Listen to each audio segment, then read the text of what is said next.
नमस्कार मैत्रिणींनो, मी Renuka the mehndi artist सांगोल्याहून.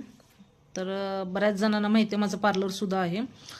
तर आज माझ्याकडे एक क्लायंट आलं तर सकाळी की त्यांना इयर लॉबिंग करायचं आहे, म्हणजे कान चिटकवायचं आहे. त्यांचं कानातलं घालून घालून त्यांचं कान तुटलं, त्यामुळे त्यासाठी क्लायंट आलं. तर त्यांनी 4 महिने अगोदर कुठच्या तरी ब्युटिशियनकडून ते काम करून घेतलेले आणि त्या ब्युटिशियनचं नावसुद्धा सांगितलं. मला काय नाव घ्यायचं नाही आता कोणाचं, पण मला काय म्हणायचं आहे की बाबा तुम्ही जर काम करताय तर त्या हिशोबाने तुम्ही सर्व्हिस पण द्या. पैसे घेताय तर सर्व्हिस द्या. माझं म्हणणं आहे, तुम्ही 500-1000 रुपये जे का गोष्टी घेताय तुम्ही त्यांच्याकडून, तुमचं काम चांगलं असेल तर नक्की घ्या पैसे, काय हरकत नाही. जास्ती पैसे घ्या, काही हरकत नाही, पण तुम्ही त्या हिशोबाने काम पण करून दाखवा ना. त्या समोरच्याचं पाक कान तुम्ही सोडून टाकलं, पूर्ण कानाची वाट लावून ठेवलेली आहे तुम्ही.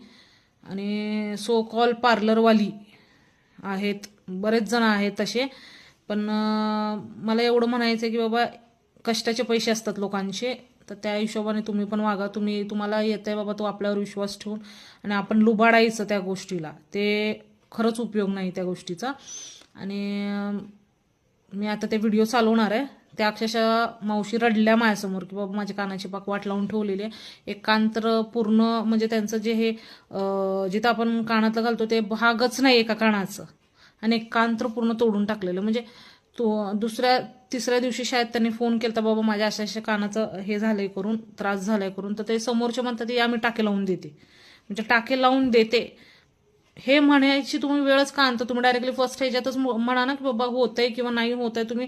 त्यांनी तुमच्यासमोर काय बोलू शकत नाही, कारण की त्यांना विश्वास असतो की तुमच्याकडून काहीतरी त्यांना रिझल्ट येईल, आणि रिझल्ट येईल म्हणून ते आपल्या विश्वासावर आलेले असतात.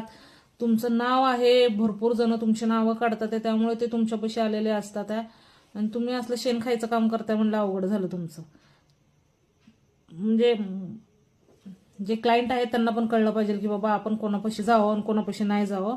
पण त्यांची पण चूक नव्हती यावेळेस, कारण की त्या ज्या ब्युटिशियन आहेत सांगोल्यातले ते त्यांचं नाव होत आहेच, सांगोल्यात भरपूर नाव आहे.